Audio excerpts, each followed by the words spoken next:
queridos amigos y hermanos, sean todos bienvenidos en el nombre de nuestro Señor Jesucristo a una nueva edición de este su comentario al texto bíblico sobre el cual la escuela sabática está basada. Es para nosotros un privilegio en Cristo poder servirle, brindando una herramienta para que usted pueda reforzar su estudio personal de la palabra del Señor en preparación de la clase o sencillamente como un estudiante de la Biblia, para que así podamos crecer juntos en la gracia de nuestro Señor Jesucristo. Antes de orar y entrar en el comentario a nuestro texto para esta ocasión, que es Génesis capítulo número 4, principalmente, algunas secciones muy importantes de Génesis 5, vamos a recordar que el día sábado a las 7:30 de la mañana, hora de Venezuela, este comentario al texto bíblico de la lección de la escuela sabática tiene un complemento totalmente en vivo. En el nombre del Señor y en el temor de Jesucristo y por medio de su gracia, para responder algunas inquietudes o preguntas que hayan surgido durante su estudio personal de la semana. Así que en el nombre del Señor les esperamos, si así usted lo desea y desea así acompañarnos por la gracia de nuestro Señor para crecer en el estudio de su palabra. Vamos entonces a orar y de una vez nos adentramos al texto bíblico para esta ocasión. Oramos. Nuestro Padre Celestial, bondadoso y eterno Señor, es en el nombre de Cristo, tu amado Hijo, Señor, que venimos, Padre bueno, en esta ocasión delante de ti y nos atrevemos a entrar en audiencia santa ante tu trono, Padre, vestidos, cubiertos en Cristo, Señor, y pedirte que en sus méritos, por su gracia, pueda, Señor, cumplir tu bendita promesa de enviar tu Santo Espíritu para que dirija nuestras mentes y corazones en el conocimiento de toda verdad que es en Cristo Jesús. Te lo pedimos, Padre Santo, exalta a Cristo, magnifica a Cristo, eleva nuestras miradas a Cristo, Señor, y haznos crecer en su gracia. Te lo pedimos en el nombre precioso de Cristo Jesús. Amén y amén. Muy bien, queridos amigos, con la finalidad de poder comprender de qué se trata Génesis capítulo número 4 principalmente, que será nuestro texto específico en mayor proporción para nuestro estudio semanal, con la finalidad de entender este capítulo, nosotros necesitamos hacerlo a la luz de Génesis capítulo número 3, versículo número 15. ¿Por qué razón? Notemos por qué. Vamos a leer Génesis 3:15 y luego vamos a leer Apocalipsis capítulo 12, versículos 1 al 3 rápidamente para darnos cuenta que Génesis 3:15 inaugura aquel conflicto de lo cual Apocalipsis 12 hasta el capítulo número 14 finalizará cuál desenlace final de la historia de este gran conflicto. Así que vamos inmediatamente a Génesis capítulo número 3, versículo 15 y luego a Apocalipsis 12, versículos 1 al 3. Dice la Escritura lo siguiente: pondré enemistad. Estoy leyendo la Reina Valera de 1995. Dice así: pondré enemistad entre ti y la mujer, y entre tu simiente y la simiente suya. Esta debió haber dicho este, pues en hebreo es un pronombre singular de la tercera persona, es masculino, y luego dice, atención, y en esta o este te herirá en la cabeza y tú le herirás en el calcañar. Ahora, nota esto. Habíamos dicho ya en nuestro comentario pasado que estas palabras se dirigen a la serpiente. Dios hace del juicio de la serpiente, de su victoria sobre la serpiente, Dios hace de esta la promesa de salvación para el ser humano. Ahora nota, cuando nosotros vamos a Apocalipsis capítulo número 12, vamos allá, Apocalipsis capítulo número 12, y leemos los primeros 3 versículos, nos vamos a encontrar algo sumamente interesante. Y es que dice así la palabra del Señor.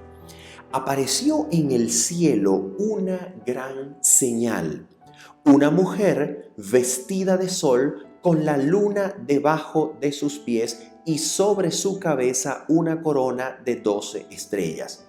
Estaba encinta y gritaba con dolores de parto en la angustia del alumbramiento. Versículo 3. Otra señal también apareció en el cielo, un gran dragón escarlata que tenía 7 cabezas y 10 cuernos, y en sus cabezas tenía 7 diademas. Notemos por favor muy bien lo que estos 2 versículos nos acaban de decir. Noten esto. Génesis 3, versículo número 15, tiene 4 personajes que serán los protagonistas de este pasaje. Tenemos en primer lugar una serpiente, tenemos en segundo lugar una mujer, tenemos en tercer lugar la descendencia de la mujer o la descendencia de la serpiente, y finalmente tenemos la descendencia de la mujer que hiere en la cabeza a la serpiente para ganar el conflicto. Así que tenemos 4 personajes: serpiente, mujer, descendencia de la serpiente y descendencia de la mujer. Estos mismos 4 personajes son los que aparecen en Apocalipsis capítulo número 12 versículos 1 al 3. ¿Quiénes son? Nota esto. Hay una mujer, hay un dragón, que de acuerdo con el versículo número 9 es el diablo y Satanás, que se le llama también serpiente antigua. Esta mujer está encinta, por tanto tenemos un tercer personaje que es el descendiente de la mujer, que Apocalipsis 12 le llama un hijo varón que ha de regir las naciones con vara de hierro, y tenemos también una descendencia de la serpiente o del dragón, que son las 7 cabezas y los 10 cuernos, que representan todo poder terrenal que Satanás como dragón levanta en la tierra para llevar a cabo sus propósitos de lucha, antagonismo y persecución contra la mujer que representa al pueblo de Dios. Así que tenemos entonces lo siguiente. Tenemos que los mismos protagonistas de Génesis 3:15 se presentan al comienzo de la visión que llamamos la visión del gran conflicto de Apocalipsis 12 al 14, que representa el último desenlace o el conflicto final entre Cristo y Satanás en la historia humana. Así que, ¿qué es lo que esto significa? Esto significa, atención, que Génesis capítulo 3 versículo 15 inaugura el gran conflicto de los siglos en la historia humana, que va a alcanzar y a abarcar toda la historia de la revelación bíblica hasta el desenlace final de este gran conflicto en la historia humana en Apocalipsis 12 al 14.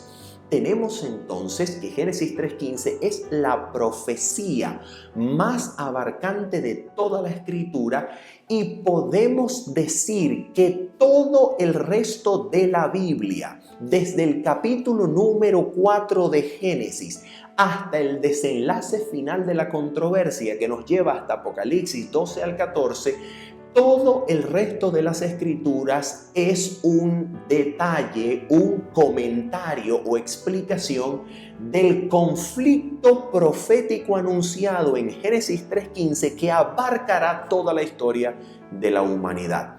¿Y por qué razón hemos dicho esto? Porque precisamente Génesis capítulo número 4 y este conflicto que tiene como primera víctima a Abel, el conflicto entre la simiente de Satanás con la simiente de la mujer. El conflicto entre el pueblo de Dios y la descendencia de Satanás, que intenta apagar la llama de la descendencia y simiente santa.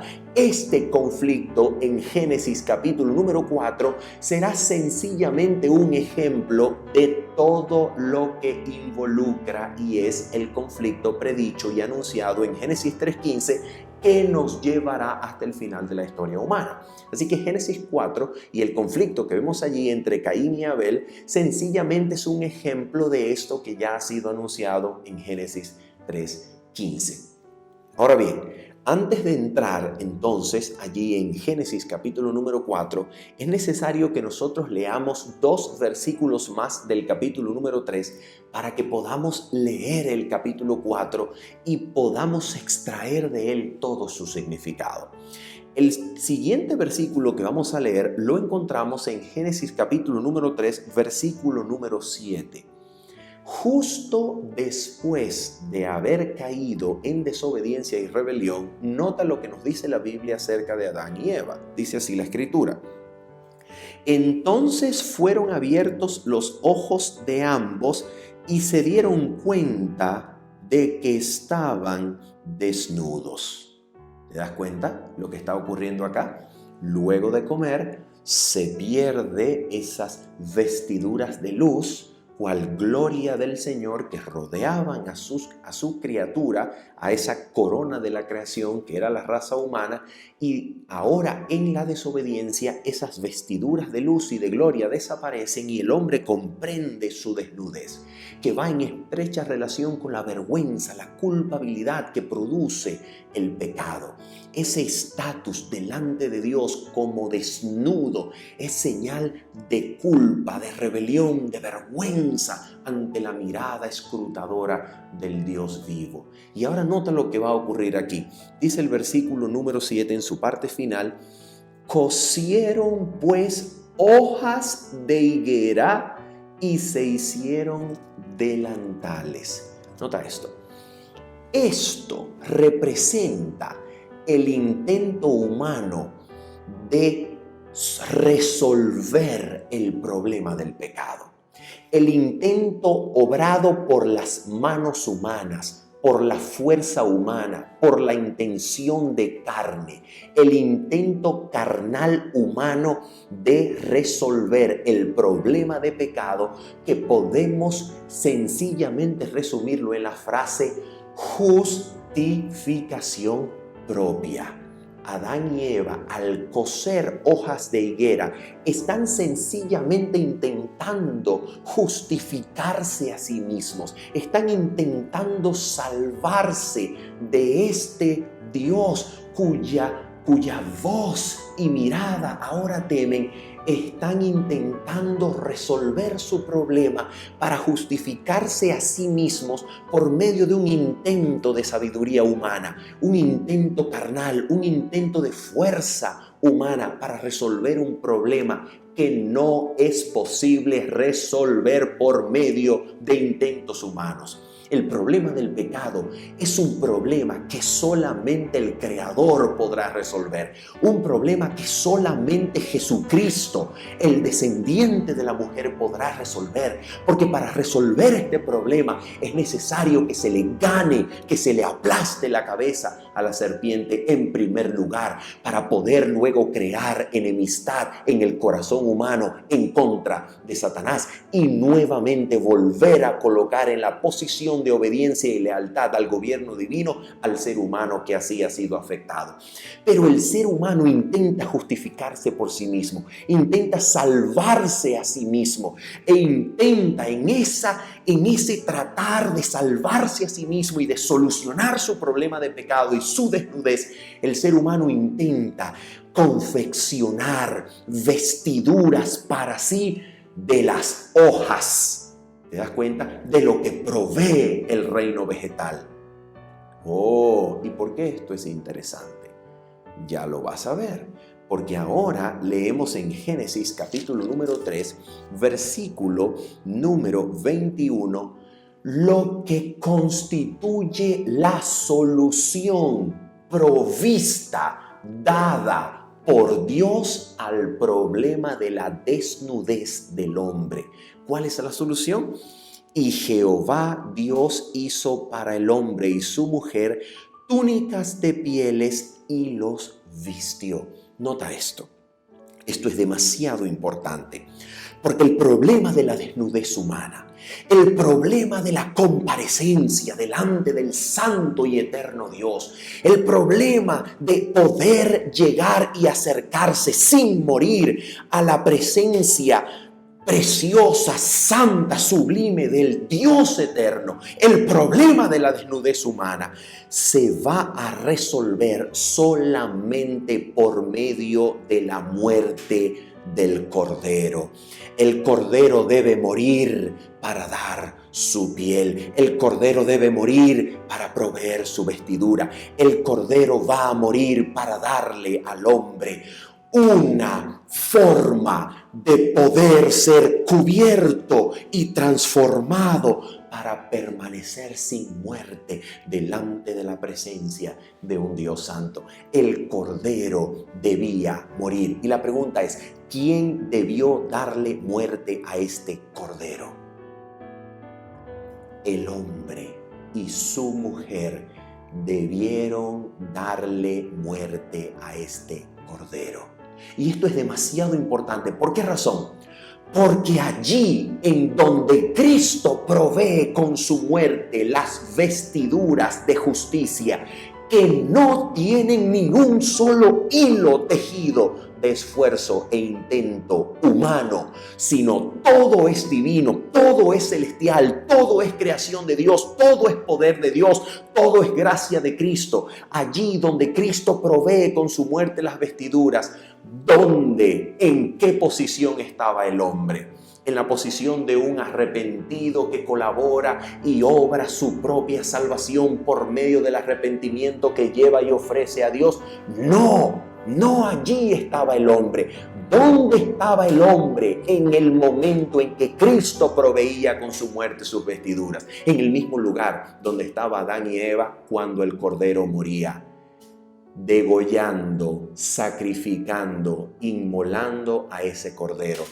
Porque soy yo, es usted, somos nosotros los humanos los que teníamos la posición de darle muerte al Hijo de Dios cuando Él moría para bendecir con su muerte y sangre nuestras vidas para hacer posible nuestra existencia. ¿Te das cuenta? El lugar que el ser humano ocupa, allí donde Cristo provee con su muerte la salida y la solución al pecado, es el lugar del que con sus manos crucificaba al eterno Hijo de Dios.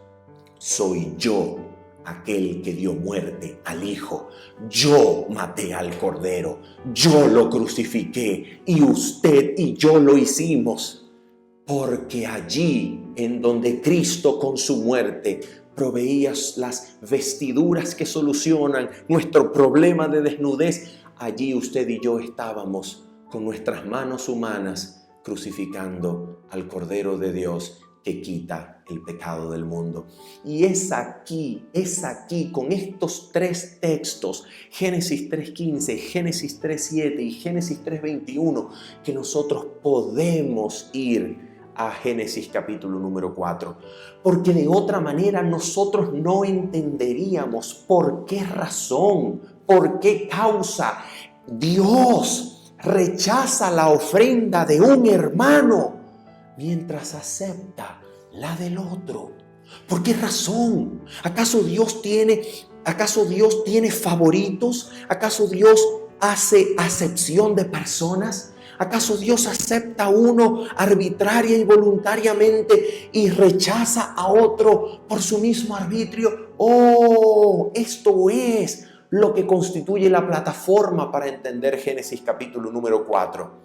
Génesis 4 ha de entenderse sobre la base de lo estipulado en Génesis 3, 15 como la solución al conflicto, el anuncio del conflicto que terminará con Cristo aplastándole la cabeza a Satanás y proveyendo vestiduras, proveyendo cual cordero algo con lo cual cubrir su justicia y carácter perfecto que cubrirá al hombre, pero al mismo tiempo sembrará en lo más profundo del corazón humano el estandarte de la verdad divina, cuyo gobierno el ser humano terminará deleitándose en obedecer de nuevo, porque Dios, por su gracia, puso a Cristo en el corazón, y allí donde Cristo entra, se crea, se genera enemistad hacia Satanás y hacia el vínculo que inicialmente nos amistó con él, que es el pecado y todo lo que el pecado produce.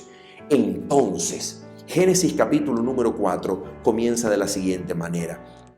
Conoció Adán a su mujer Eva, la cual concibió y dio a luz a Caín y dijo: por voluntad de Jehová he adquirido un varón. Mira, la fraseología hebrea, la manera en que las palabras hebreas están construidas en esta frase son absolutamente enigmáticas.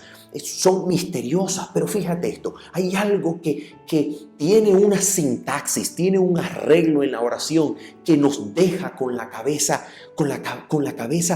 asombrada ante la forma en que el hebreo eligió para comunicar este mensaje.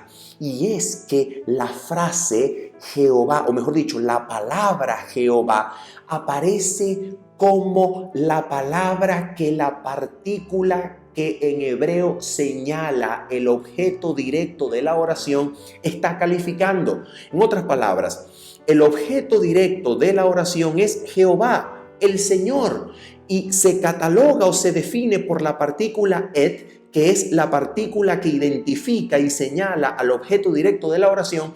Y esta frase, et Yahvé, en otras palabras, este objeto directo vendría a ser el objeto del verbo concebir. Por tanto, la mujer en su felicidad y gozo, cuando concibe a Caín, la mujer cree que ha concebido a ese Señor prometido que había venido a aplastarle la cabeza a la serpiente. Es como si Eva estuviese pensando que al concebir ese varón, Caín, estaba concibiendo a aquel descendiente que Dios había prometido en Génesis 3:15. Por eso lo llama, según la frase hebrea, según la sintaxis hebrea, lo llama el Señor, como si dijera: he concebido a un varón, el Señor. Ahora mira esto. Lo que ahora vemos nos deja asombrados, porque cualquier lector habría esperado que ese anunciado y prometido descendiente de mujer en Génesis 3:15 hubiese nacido rápidamente y de una vez en Génesis capítulo número 4 para resolver el problema del conflicto. Pero no es lo que el lector recibe cuando lee Génesis capítulo 4. Lo que vemos en Génesis capítulo 4 es absolutamente sorpresivo. Nos deja con el alma rota y entristecida, porque ese que la mujer pensó que era el descendiente suyo, que vendría a aplastarle la cabeza a la serpiente, salió creyendo, prefiriendo la influencia de la serpiente en su propio corazón. Y miremos cómo se nos dice eso en la Escritura. Génesis capítulo 4, versículo 2 dice: después dio a luz a su hermano Abel. Y nota, no hay discurso de la mujer en relación con Abel. ¿Te das cuenta? Porque se pensaba que el mayor, el primogénito Caín, era el que había nacido para aplastarle la cabeza a la serpiente. De Abel no hay discurso, no se dice nada de Abel, y sencillamente se dice: fue Abel pastor de ovejas y Caín labrador de la tierra. Porque esto es interesante. ¿Recuerdas Génesis capítulo 3, versículo 7? ¿Qué cosa le provee a Adán y a Eva? Las vestiduras, desde donde confeccionarán su intento por justificarse a sí mismo. ¿Qué cosa les provee eso? El reino vegetal, la tierra. ¿Te das cuenta? Pero, ¿qué cosa provee el cordero el animal, la víctima sacrificada en Génesis capítulo 3, versículo 21, cuyas pieles cubren como salvación gratuita, provista y dada por Dios a Adán y a Eva. ¿De dónde proviene el cordero? El cordero proviene precisamente de eso que Abel va a pastorear. ¿Te das cuenta? El cordero proviene precisamente del ganado ovejuno, precisamente eso que Abel va a pastorear. Entonces, lo que vemos aquí es que estos dos muchachos van a dedicar sus energías no solamente a dos actividades laborales distintas, no, sino que van a dedicar su energía y van a desarrollar su carácter según Génesis 3:7 y Génesis 3:21, determinando dos tipos de acercamiento a Dios. El primer acercamiento, el que proviene de la tierra, el que proviene del reino vegetal, es el acercamiento que está asignado, caracterizado por el intento humano de justificación propia, el intento humano de obrar, confeccionar, obrar para sí su propia salvación, justificación propia delante del Creador, mientras que Abel representará el humano que sencillamente se humilla delante del Creador, reconoce que sus manos darán muerte al Cordero, representando la responsabilidad humana en el completo y perfecto sacrificio de Cristo, el Cordero que quita el pecado del mundo, y experimentando esa muerte con sus propias manos, se humilla su corazón, se aborrece a sí mismo y sabe que si Dios no lo salva, jamás podrá salvarse él mismo por sus propias manos. Las primeras manos, la de Caín, intentarán confeccionar su propia salvación. Las segundas manos, la de Abel, derramarán la sangre que humillará su orgullo y verá que con sus manos solo pudo hacerle daño al Creador. Por tanto, el Creador debe tomar control de estas manos y vestirnos y cuidar el corazón allí donde ni siquiera nosotros mismos podemos cuidarlo por nosotros mismos. ¿Te das cuenta? Aquí hay dos formas de salvación. Mejor dicho, aquí hay una forma de salvación y un engaño, una falsificación de salvación. Caín y Abel representan dos medios distintos de acercarse a Dios. Dos medios distintos. Y es por eso que leemos lo siguiente. Pasando un tiempo, Caín trajo del fruto de la tierra una ofrenda a Jehová.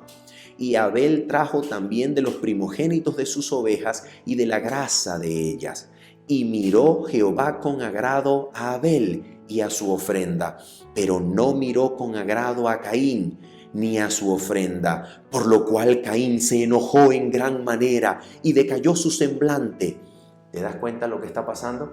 ¿Acaso Dios tiene favoritos y acepta a uno y rechaza a otro? No, sencillamente estos dos jóvenes representan dos medios distintos de acercarse a Dios. Uno, aquel que el Señor proveyó, aquel que el Señor instituyó, aquel que el Señor enseñó en el jardín de Edén a Adán y a Eva, progenitores de estos dos muchachos. Y tenemos por otro lado aquel intento que no proviene de Dios, que no es enseñado por Dios, sino que se desprende desde el miedo, desde el terror a Dios, desde la falsa percepción del carácter de Dios, que lo comprende como un tirano asesino de quien hay que defenderse, a quien hay que tratar de agradar para ver si nos da su favor. Y esto es el intento de salvación propia, de justificación por las obras que representa Caín al ofrecer lo que Dios no ha demandado. ¿Te das cuenta? Y ahora entonces nosotros leemos el discurso de Dios con Caín. Y aquí vemos algo extraordinario. Permíteme decirte que este discurso de Dios con Caín es absolutamente revelador. ¿Por qué es revelador? ¿Por qué es tan importante? Porque en este discurso nosotros podemos darnos cuenta qué es lo que ha afectado al ser humano y hasta qué punto el ser humano podrá librarse de esta afección. Vamos a ver qué es lo que representa este discurso. Dice así, versículo número 6. Entonces Jehová dijo a Caín: ¿por qué te has enojado y por qué ha decaído tu semblante? Nota esto. Si hicieras lo bueno, y esto es muy importante tratar de definirlo, ¿qué cosa, según el contexto, es hacer lo bueno? Porque Dios le está diciendo a Caín, si hicieras lo bueno. Pregunto, ¿qué significa hacer lo bueno en el contexto de Génesis capítulo número 4? Hacer lo bueno no significa autodisciplinarse, autoflagelarse, reformarse desde sí mismo, tratar por medio de la disciplina, de la autodeterminación, del intento humano de reformar la conducta y ser bueno delante de Dios. No, eso no es lo que aparece en Génesis 4. En Génesis 4, hacer lo bueno es llevar la ofrenda señalada por el mismo Creador. Hacer lo bueno representa elegir el medio provisto por Dios para acercarse a Dios. Recuerden ustedes que ofrenda en la ley va a ser corbán, y corbán viene del hebreo karaf, y karaf es acercarse. ¿Cuál es el medio provisto por Dios para acercarnos a sí mismo, a Él mismo? Pues ese es el medio que significa hacer lo bueno. Hacer lo bueno es llevar aquel medio señalado por Dios para acercarnos a Él mismo, que es la ofrenda de sangre, lo que Abel está haciendo. Y entonces, Dios le dice a Caín, si tú ofrecieras la ofrenda que yo he demandado, si tú hicieras lo bueno, mira lo que ocurre, atención, ¿no serías enaltecido? En otras palabras, ¿no sería tu ofrenda aceptada? ¿No me deleitaría yo en tu ofrenda? Y ahora mira cómo sigue, atención, pero si no lo haces, es decir, si decides no ofrendar como yo lo he estipulado, si decides acercarte a mí por ti mismo, por tus propios medios, por tus propias fuerzas, por tu propia sabiduría, si tú decides acercarte a mí por el medio que yo no he provisto para que te acerques, ¿qué ocurre? ¿Qué ocurre con Caín? Mira lo que va a ocurrir. Atención, Dios se lo está anunciando. ¿Qué va a ocurrir? El pecado está a la puerta, acechando. El pecado está como una bestia salvaje a la puerta, buscando y anhelando y esperando el momento preciso para lanzarse sobre su presa y devorarla y destruirla totalmente. El pecado está en guardia para esclavizar y destruir a Caín y su ser entero si Caín no se acerca al Creador por medio de aquella forma de acercamiento que el mismo Creador ha señalado para atraer a Caín a sí mismo. Lo que Dios le está diciendo a Caín es que de no manifestar fe en el medio señalado por Dios para acercarnos a Él, de no manifestar confianza y fe en el Cordero que quita el pecado del mundo, el pecado lo va a esclavizar, destruyéndolo, esclavizándolo, cual bestia depredadora que se lanza sobre su presa, sin tregua, sin lugar a escape. Pero ahora mira lo que Dios le dice a Caín.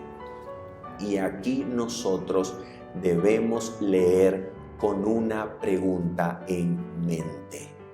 Si el pecado es lo que está buscando a Caín para devorarlo, para destruirlo completamente, ¿será que el ser humano nació siendo presa del pecado? ¿Será que si el pecado está acechando a la puerta a Caín, ¿Será que el ser humano que nace sobre esta tierra nace como presa del pecado? ¿Nace como sujeto absolutamente esclavizado, dominado por el pecado, de manera que el pecado es su única suerte en este existir terrenal? ¿Será que el pecado es la manera natural de existencia y el hombre por naturaleza, siendo pecador, ha nacido ya sujeto, preso, como presa dominada por el pecado, y de esto no hay solución ni escape? ¿Será que esa es la antropología y la imagen del hombre que nos presenta Génesis 4? Pues no, absolutamente no, porque el pecado está a la puerta acechando y solamente dominará cuando el ser humano no manifiesta fe y confianza en el Cordero señalado por la ofrenda de sangre que Abel eligió ofrecer. Oh, mira lo que Dios le dice a Caín. Atención, dice así. Dios le dice a Caín, atención, con todo, Génesis capítulo 4, versículo número 7, con todo, tú lo dominarás. En mi Reina Valera del 60 dice, a ti será su deseo. En otras palabras, tú tendrás dominio sobre el pecado. Tú lo dominarás, tú te enseñorearás de él. ¿Qué es por amor al cielo lo que Dios le está diciendo a Caín? Dios le está diciendo a Caín que el pecado puede ser dominado, que el humano que pone su mirada, su fe, su confianza en el Cordero de Dios que quita el pecado del mundo, puede enseñorearse por medio de la gracia que ese Cordero provee. Puede enseñorearse del pecado. El pecado no necesita tener dominio sobre aquel que, levantando su mirada a la cruz, contempla la ofrenda perfecta y permite que ese amor lo atraiga, lo limpie, lo purifique, su sangre habilitando su conciencia y acercándolo a Cristo para recibir de Cristo todo poder para dominar el pecado y no ser ya dominado por él. ¿Te das cuenta lo que Dios le está diciendo a Caín? Alguien podría decir, el ser humano nace heredando el pecado, la culpa, el destino horrendo de Adán. Porque el ser humano ha nacido de una descendencia corrupta de Adán. Pregunto, ¿quién podía derivar de Adán más carga de lo que sea que Adán transmita que Caín? ¿Quién puede heredar más carga de herencia, más carga genética, más carga transferible de lo que sea que Adán transfiera al resto de la humanidad? ¿Quién puede heredar más de eso que el propio Caín? Bueno, a ese hombre que nació de Adán, caído en el pecado, a ese hombre, Caín, Dios le dice, si tú ofreces la ofrenda adecuada, si tú miras al Cordero, si tú haces el bien, si tú levantas tu mirada y manifestando fe en el Cordero, te acercas a mí, dejándote atraer por el único medio por el cual yo he señalado para acercarte a mí, el sacrificio de sangre de Cristo Jesús. Si tú te dejas atraer, yo te voy a hacer victorioso, dominador, Señor del pecado. Oh, qué Dios tan maravilloso. Qué Dios tan maravilloso que no solamente hizo nacer a Caín porque le dio un Salvador que intercedió por él, que intercedió por la humanidad entera, que intercedió por Adán y Eva y la raza humana entera en ese momento en donde la muerte era el único destino seguro de la humanidad, y habiendo intercedido por Adán y Eva, con su sangre e intercesión hizo posible la vida de toda la descendencia humana. Ese Cristo que hizo nacer a Caín por su gracia, por su muerte de cruz, esa vida terrenal que le pertenecía al Cristo crucificado ya desde Génesis capítulo número 4, ese hombre nació no solamente gracias a que tenía un Salvador, sino que nació para ser atraído, para ser conmovido, para ser influenciado, para ser acercado por medio de la sangre de Cristo que clama al Señor, y por medio de esa sangre tener la gracia de participar del poder del Creador que puede vencer, enseñorearse y dominar al pecado. Esa es la manera en que la humanidad se presenta en Génesis capítulo número 4. Tenemos una humanidad que si sencillamente elige ser atraída por medio de la ofrenda que Dios proveyó para acercarnos a Él mismo, constituirá una humanidad que domine sobre el pecado. Eso es lo que dice Génesis capítulo número 4. Lamentablemente eso no es lo que Caín decidió. Y usted sabe el resto de la historia. Usted sabe cómo termina la historia. Caín sale al campo, lleva a Abel y se ensaña contra él, se levanta en ira y mata a su hermano. Oh, queridos amigos y hermanos, ¿no es esto exactamente lo que ocurre en Apocalipsis 12 al 14 como el desenlace del conflicto de los siglos, del cual la humanidad participa, anunciado ya en Génesis 3:15? Nota lo que pasa con Caín. Fíjate esto. Caín fuerza la conciencia de su hermano. Caín intenta ganar a su hermano para su rebelión, pero allí donde su hermano, sin pronunciar palabra alguna, decide someterse al Creador y al medio que Dios señaló para acercarnos a Él, allí el rebelde se levanta y, lleno de ira, asesina y derrama sangre en la tierra que será maldita por medio de esta ira que no tolera un pensamiento distinto, que no tolera un pensamiento diferente que el suyo propio, el diseñado por la naturaleza humana, el diseñado por la sabiduría humana. Y allí se levanta el hermano asesino, derrama sangre. ¿Y qué pasa con este hermano asesino? Oh, cuando la sangre clama al Señor, cuando la sangre clama por justicia y se eleva a Dios demandando justicia, Dios desciende para hablar con Caín. ¿Y qué resulta de esto? Resulta que aquel que ha querido forzar la conciencia de su hermano víctima recibe una marca que servirá para guardar y proteger su vida de manera que pueda disfrutar de muchos años en la tierra, pero totalmente perdido y alejado de la salvación en Cristo. ¿No es exactamente eso lo que sucede en Apocalipsis capítulo 12 al 14? ¿Dónde están los rebeldes? Los rebeldes se levantan con poder y como el dragón saca de su boca un río de agua para perseguir los rebeldes que no toleran un pensamiento distinto al suyo propio, al ideado por la naturaleza humana, al ideado por la sabiduría humana. No toleran un pensamiento distinto a la justificación propia que ellos, guiados por Satanás, han decidido formular como medio para acercarse a Dios.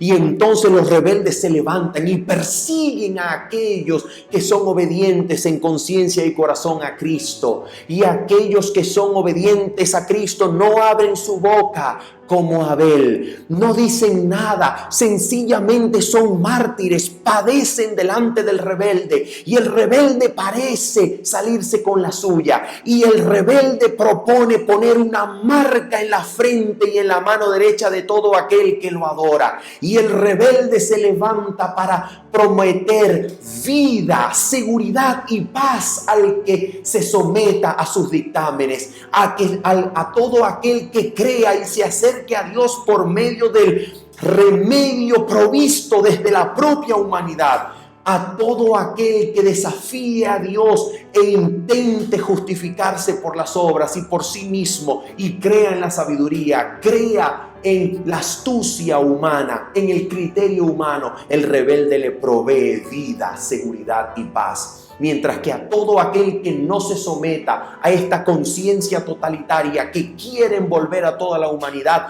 padece persecución y es muerto y es bienaventurado al morir, porque con su muerte y testimonio destruye a Satanás y con la sangre y por medio de la sangre del Cordero tiene victoria sobre Satanás. ¿Te das cuenta que esto es exactamente lo mismo? Exactamente lo mismo que está ocurriendo aquí. Génesis 4 es exactamente el primer ejemplo de la controversia, del cual Apocalipsis 12 al 14 es la consumación de la controversia. Y nota esto, qué cosa tan tremenda. Según Apocalipsis capítulo 12 al 14, los rebeldes promoverán, los rebeldes diseñarán una forma, una estrategia para someter a toda la humanidad con la intención de proveer un medio de salvación propia, un medio de justificación propia. Y los rebeldes podrán decir que esta justificación, que esta salvación, que este intento de resolver el conflicto obedece a las leyes naturales, al ecosistema, obedece al reino vegetal, cuidando de la tierra, exaltando la tierra.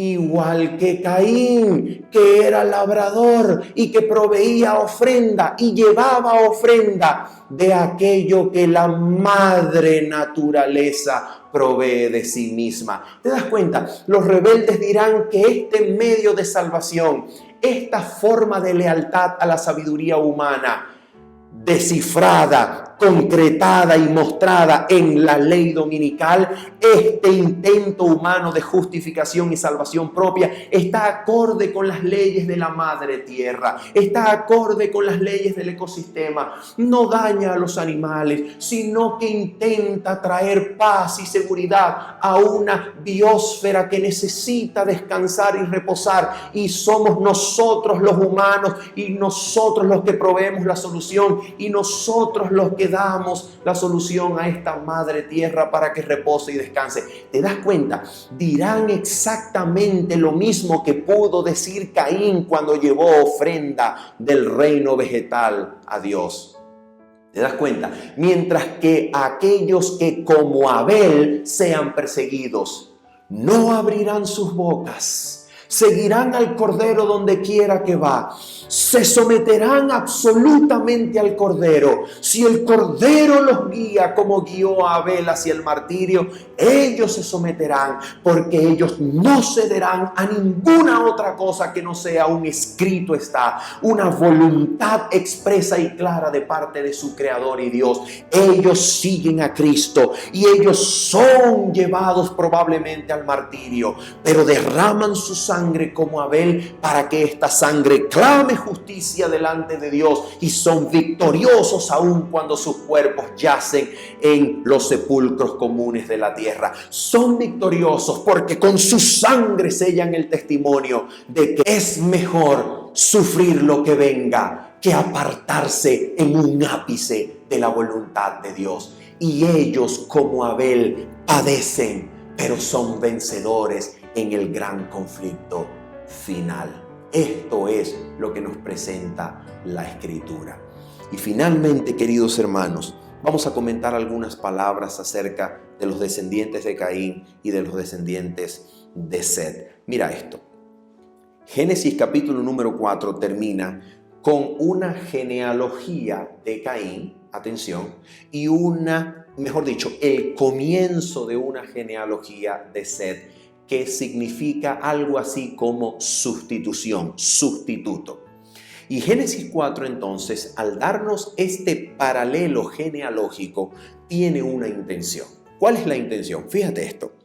Mientras los descendientes de Caín, como por ejemplo Lamec, ¿verdad?, se van a regocijar en la capacidad de sobrevivir en rebeldía, en la capacidad de mantenerse vivos a sí mismos, aun cuando son rebeldes, aun cuando toman varias esposas, aun cuando se mantienen en la rebeldía a Dios, ellos aparentemente se guardan a sí mismos y sobreviven a la muerte, y aparentemente ellos pueden sonreír y vivir en rebeldía y disipación.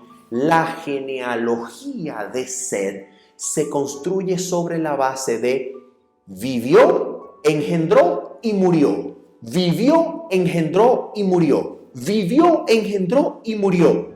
Hasta que llegamos a Enoc, séptimo desde Adán. Oh, ¿y qué ocurre con Enoc? Mira esto.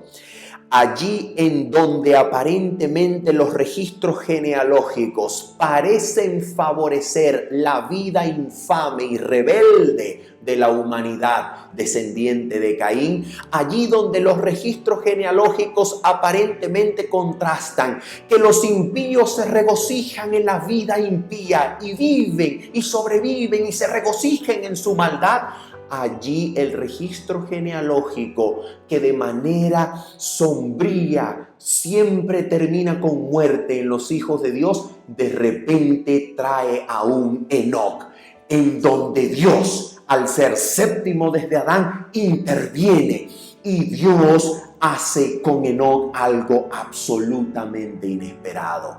Este hombre rompe con el patrón de la genealogía y no muere, porque Dios lo traspuso, porque Dios se lo llevó. ¿Por qué y para qué?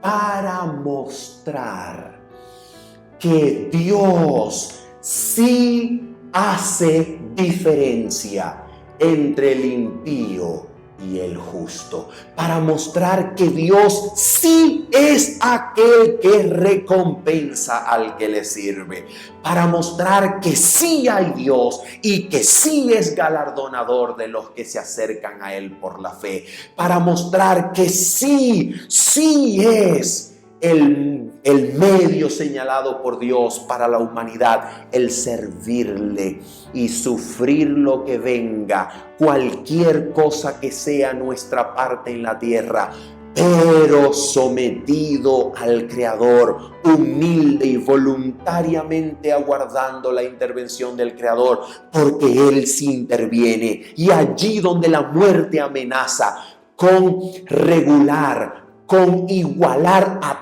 todos, tanto justos como impíos, allí donde la muerte parece una aplanadora que no hace diferencia entre el impío y el justo, allí la muerte es vencida y Dios traslada a Enoc al reino celestial como un ejemplo de lo que el hombre puede llegar a ser cuando Cristo reina en su corazón. Un ejemplo de los 144,000 que no morirán, sino que serán tomados de entre los vivos, para mostrar que sí Dios tiene mártires, que sí Satanás logrará matar a algunos, que sí habrá algunos impíos que se regocijarán en su vida larga de rebeldía y maldad.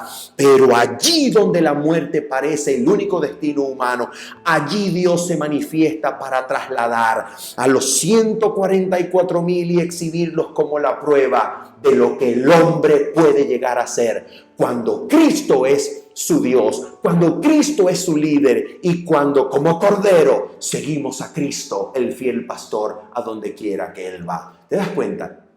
De eso se trata Génesis capítulo número 4 en relación con toda la Biblia y específicamente con el desenlace del conflicto de los siglos en Apocalipsis 12 al 14. Habiendo dicho esto y esperando en el nombre de Cristo que tú hayas sido edificado en la gracia de nuestro Señor, y hoy tu anhelante deseo, tu ardiente experiencia, necesidad y anhelo sea sencillamente seguir al Cordero donde quiera que Él va. Se despide de ti en esta hora tu servidor Manuel Ospino, diciéndote: nos vemos el sábado, 7:30 de la mañana. Bendiciones. Chao, chao.